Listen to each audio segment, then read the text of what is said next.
On today's episode of She What, medical aesthetic maven Amy Lynn joins us to talk about running a business, raising a family, and surviving tragedy. Amy Lynn, welcome to She What? I'm so excited to be here, Jess and Maureen. This is going to be an amazing session. I'm so grateful, and let's get into it. Let's. Okay, Amy is a businesswoman extraordinaire. She started her own company. She's a mom of 5 amazing kids, and she is a very, very dear friend to both of us on this show. So we are just so pleased to have you and tell your whole story. Before we got on, Jess was just reminding me of something funny from my 40th birthday. So Jess, you want to tell that story? Yeah, well, so when we were in Nashville for Maureen's 40th birthday, the way you first told me what you were going to do and your big plans up your sleeve. Do you remember we were in the line for the bathroom? Oh yeah, we were upstairs at that bar, and then I think somebody big got on stage, and we missed the whole thing. A country up and coming. Yeah, it was Margot Price, singer. and then Margot Price came on, and you two were MIA, and she had just won some award at the Grand Ole Opry. Because she was telling me all her big plans for her entrepreneurial breakout. And I was like, I can't leave this. Exactly. And you were doing the same too. We were both through basically experiencing these crazy breakthrough transitions. And so we missed Margot, but we also got to have time in the bathroom line at a dive, country bar in Tennessee as we were celebrating Maureen's 40th. That's right. That was a lot of fun. Come on. We got all Yes. this. Well, we've come a long way since then, but even before we got there, like you said, you two were both going through major transition periods. We've all kind of watched ourselves grow and develop our own businesses, which is very interesting. 3 different directions, but a lot of crossover. I want you to back up though, Amy. I know that I met you on the soccer field the first time. Our boys have the exact same birthday, my twins, and you're Christopher, your oldest. But then you went on to have 4 more kids and a complete transition in careers. When I met you, you were doing doubles as an ER nurse. So tell us a little bit about how you got started. Yeah, so it was crazy. So I got married very young, had babies very young, all before 30, actually, 5 within 6 years. And that was right when I graduated nursing school. So everything happened really, really quickly, unplanned and unexpected, but I wouldn't change anything. So I was able to work on the weekends as an ER trauma nurse and be home with the kids and be with you and meeting amazing other moms in the community and really forming that network and being home with them and present with them. And as my life evolved and transitions and also my children, I found my true passion, and it took my medicine just in a little bit of a different direction.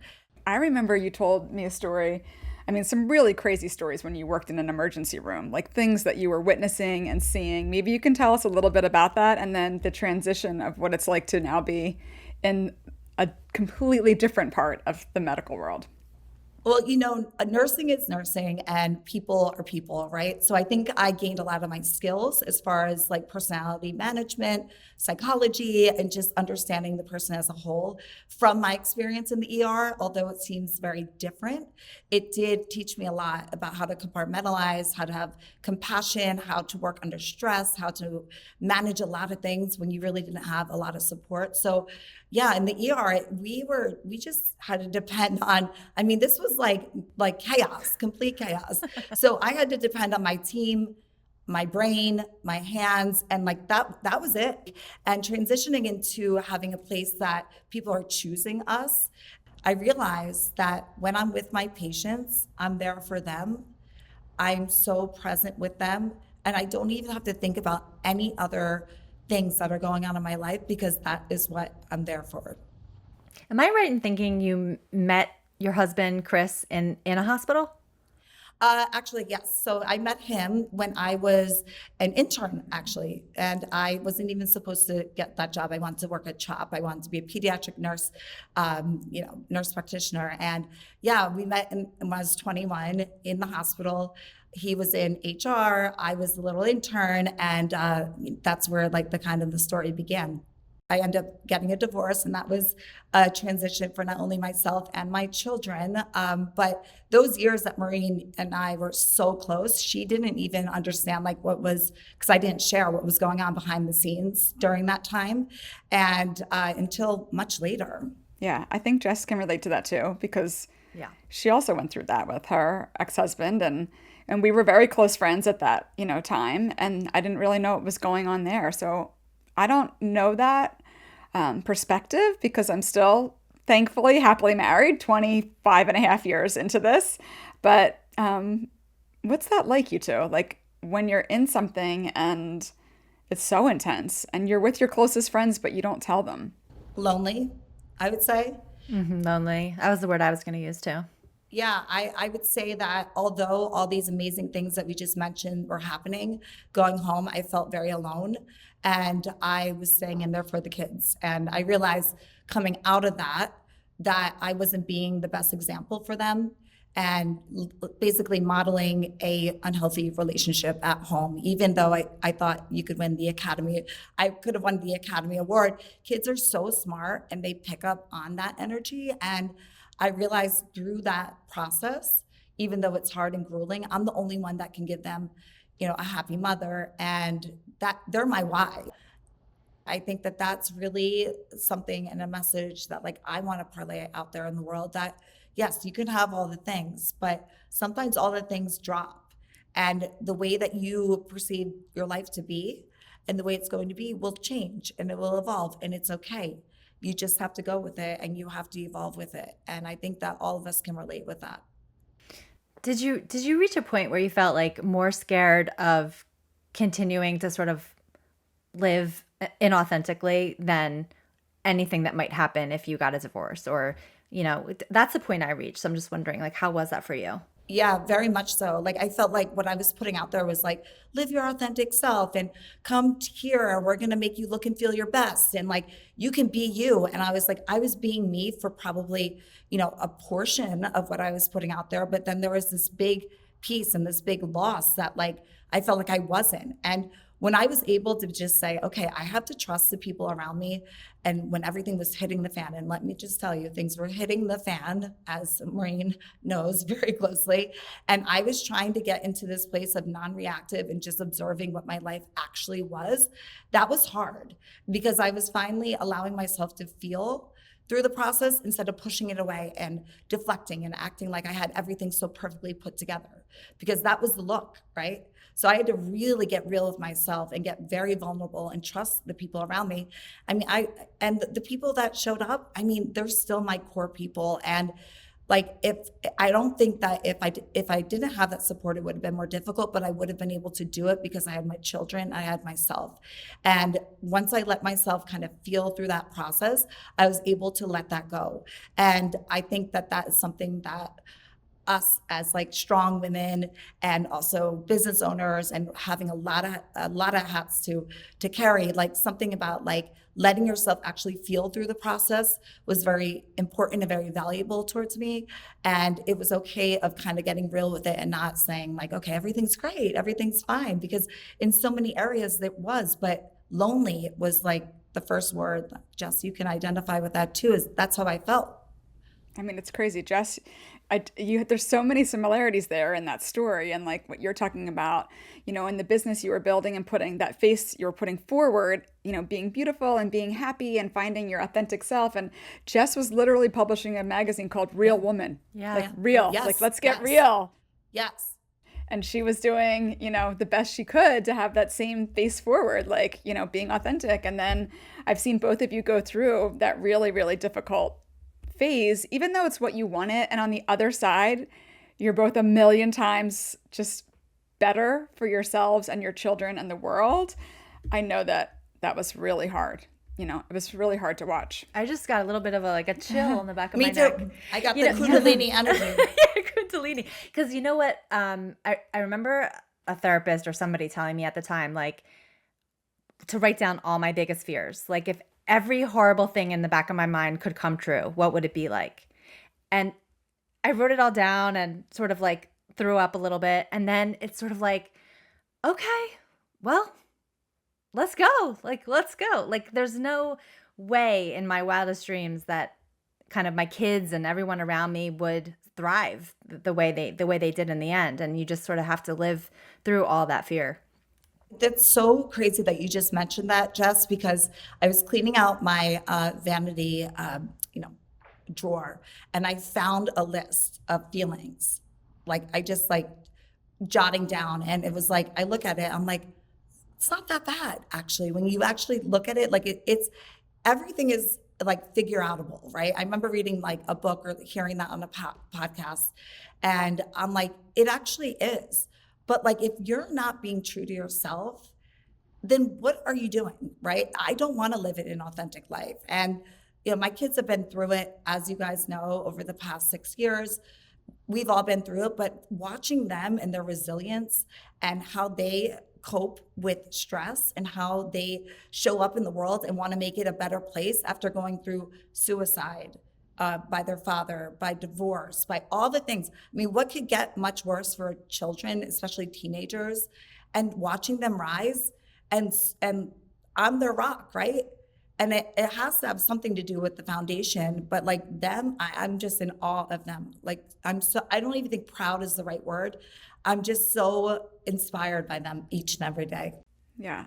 Well, I think that both of you, when we talk about the divorce situation, and you gave us a little insight into this list you were making and how you're feeling lonely, like from the outside, what I just kept thinking is how brave you both were, because it takes a lot of bravery to step into the unknown.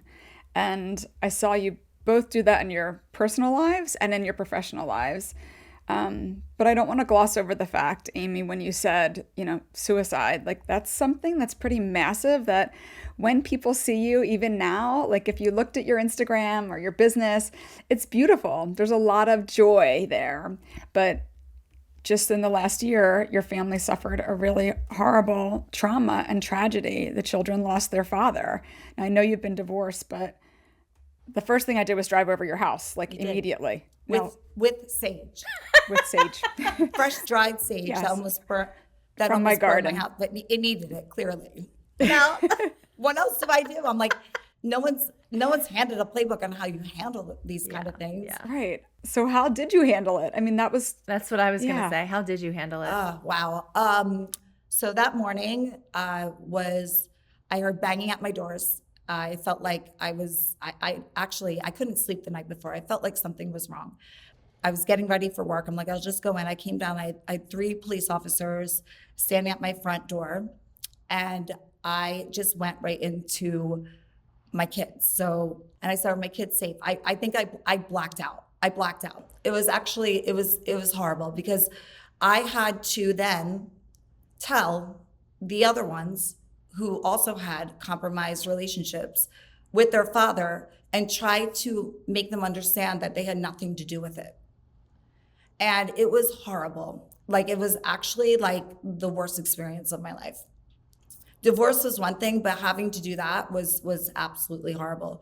But thank goodness I allowed them all to heal at the time that they felt and the way that they felt was relevant. And I didn't force or push anything.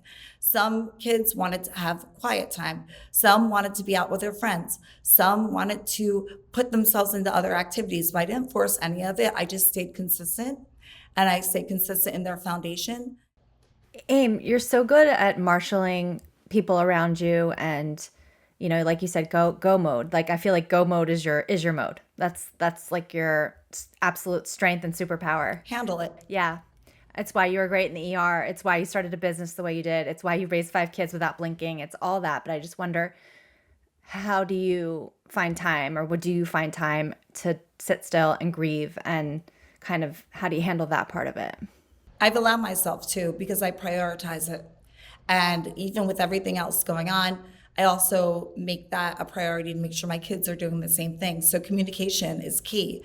I mean, we talk about everything and how they're feeling, and offering like outside support as well. But really, it's like seeing the 5 kids like come together and supporting one another and actually caring about the next one more than they do themselves.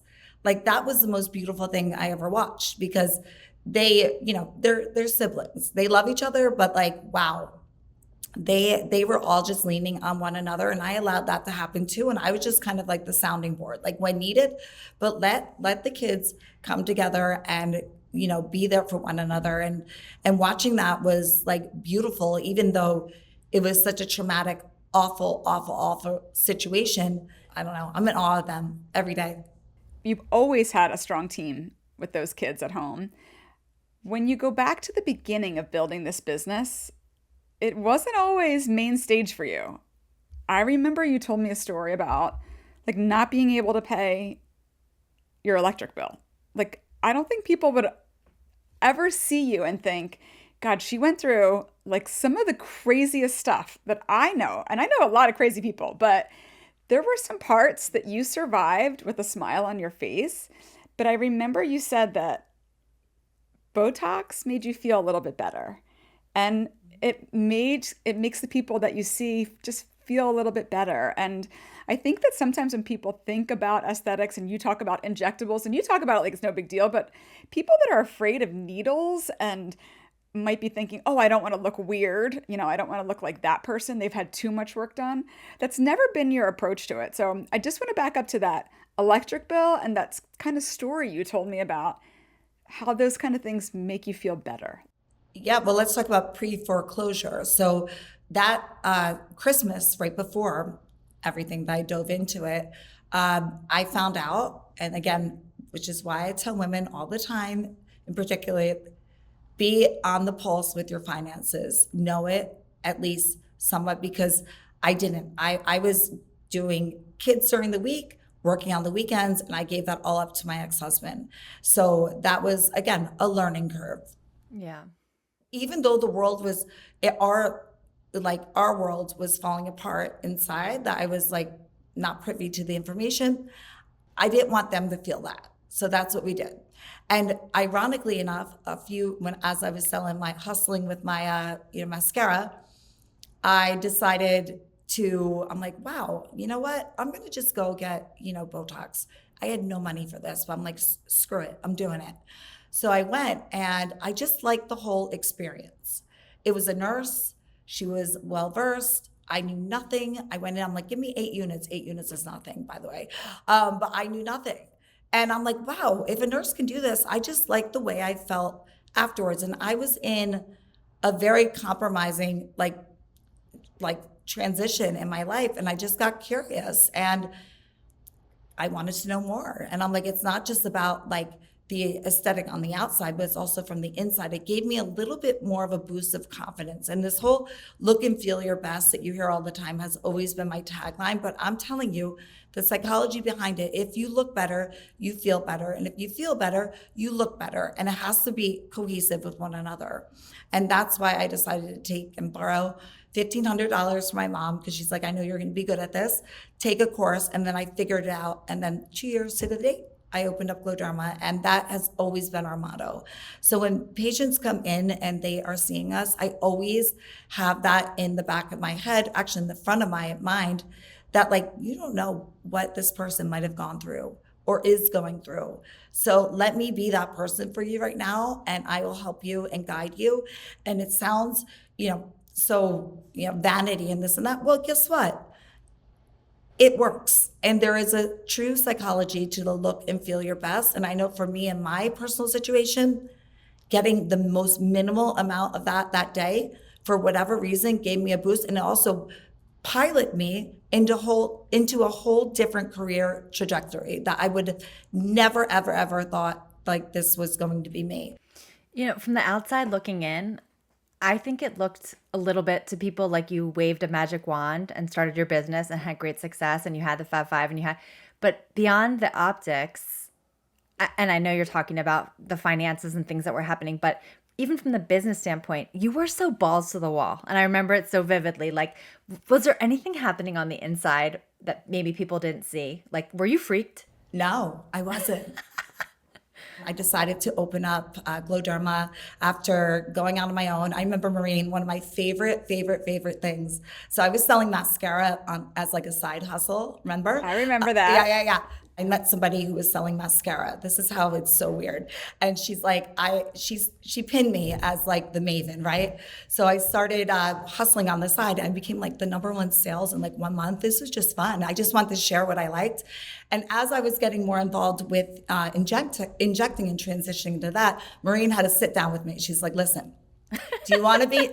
This is so on brand. I also had to sit down with Jess, so let's hear yours first. She sat me down big time. Yeah, let's hear yours. And she said, and I was just doing it for fun. I mean, it was a good time. And Maureen's like, do you want to be known as the girl who sells mascara? Or do you want to be known as something more? And I said, you know what? I got to put the unique mascara down. It's too conflicting, and let's really go diving into the aesthetics. And I was basically self-taught. We didn't have a lot of resources back then, 11 years ago. So I had to figure it out. And then 2 years after I took my first injectable course that I couldn't even afford to take, I had to borrow money from my mom, and paid her back. And I opened up Glowderma, and it was based on a place that I wanted people to feel comfortable, confident, come as themselves, and leave feeling better so they can glow outside in the world. All right, so I just want you to give us a little insight into what it's like to be a successful she boss, because it does seem like you are almost family with your crew, and you've had some people that have been with you a very long time. Tell us a little bit about like what the secret sauce is to being a good boss, but also keeping those boundaries in place. For sure. And yes, I am extremely close with my entire squad. It's like family, but that's the way I want it to be, honestly. And I am really, really protective of the energy that is surrounding me at all times for obvious reasons, and also whoever walks into this building. So it's such a gift that every day I'm surrounded by the most amazing people because I've cultivated that. So that's where you kind of like regain your power, is like, I created this. I want to attract the people that are around me, and also the patients that come in. So every day is literally sunshine at Glowderma. And even if someone is going through it, because my squad were absolutely, absolutely like my foundation going through even the divorce back then, because keep in mind, my ex was working here. So that was a lot of uncovering. And I think that like breaking through those boundaries and being vulnerable and not acting like everything was so A-okay, because that's what we would do. They were like, okay, she's a real human being. She's not just a robot. Like, so I think that trusting one another has really been really important, and creating those boundaries. And it goes back to communication and respect. So, with things changing, I'll never forget the first time you got your lips done and you came over my house, and I was I like, just oh told my this God. story. I just told this story. I just told this story I the was other like day. stunned. I was like, what did you do to your face? Why did you do that? I mean, this was in the early days, okay? I When, could quote you like, what you said to me. I yeah, walked go in, ahead. okay? This is before I was injecting. And I had no upper lip whatsoever. And I got injected, and it was like sausage, okay? Right? I It's like, Marie was having just I walk in, and like I remember someone was like, oh, I'm like, don't worry, I just got my lips. I didn't know. I didn't know I didn't know. And Maureen looked at me, and she goes, you look up. And I'm like, okay. I'm sorry, but I I think you're, did. I No, did. you are not sorry. You are not but sorry. it's true. It didn't look right. Like, it didn't look It was natural. You awful. looked like a duck. And I was like, Awful. and look at her. She's gorgeous. Like, she didn't need that. I have no lip filler now. This is all natural rejuvenation. But what Maureen also, see, Maureen, you were so like, I love my friends that hold me accountable and like shoot me straight like this. Because guess what? When I gave up the mascara business, right? Look at you now. My side hustle. And then I also was like, there has to be a way to do natural rejuvenation for the lips, because it can make or break somebody. And it really made me dial in on like natural, beautiful results. So I am absolutely not the one to come to if you want something so dramatic and that's going to alter your looks. It's basically bringing back what you've lost and like enhancing your natural beauty always, and always designing like any plan. The patient has like the front seat with that. I'm there as a guide. So if we get off course, I guide us back on, and I go at whatever pace anyone is, is comfortable with. And I will tell you, the loyalty is unbelievable. And I've decided that I would rather see less patients every day, but do more to give them the best outcome than like, basically do what I used to do when I first opened.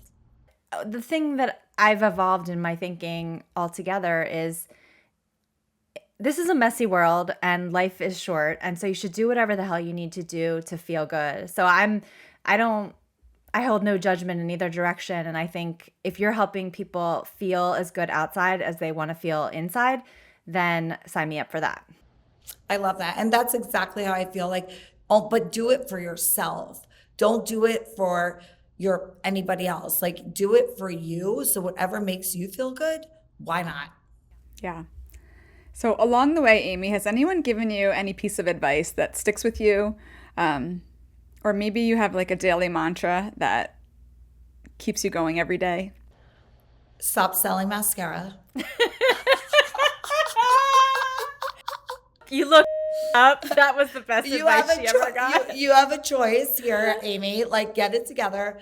What I always have a mantra every time I leave at the end of the day that I say to the Glowderma sign.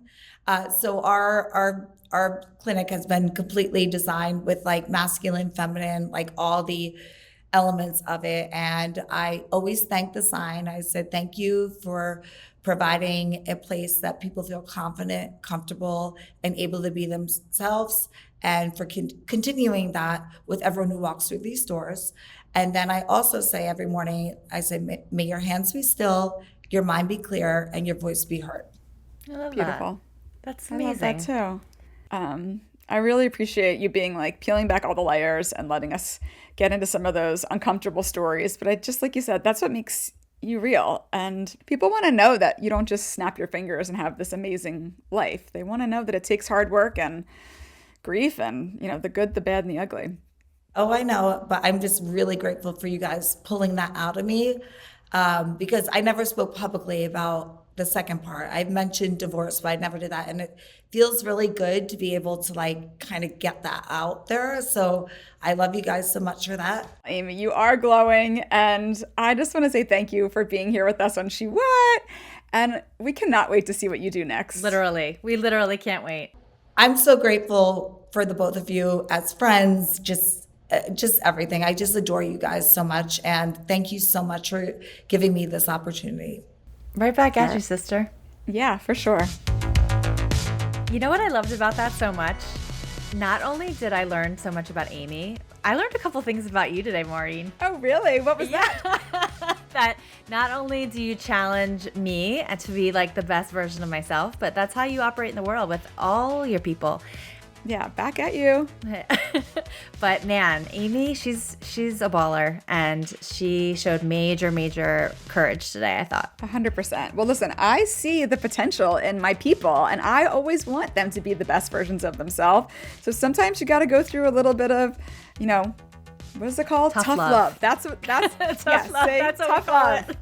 I was going to say truth, but tough love is right. So tough love sometimes works, but in the same vein, it's all love. You know, it's all love. It's And I all think love, she yeah. loves what she's doing. I think she loves her family. And I think that that is really the root of her success. And I love you.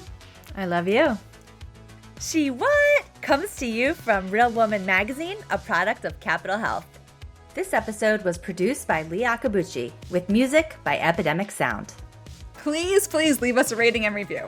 We want the show to be so great, and we need you to help us do that. So follow, subscribe, and next time, bring your friends too. Until then, I'm Maureen Petrosky. And I'm Jess Downey.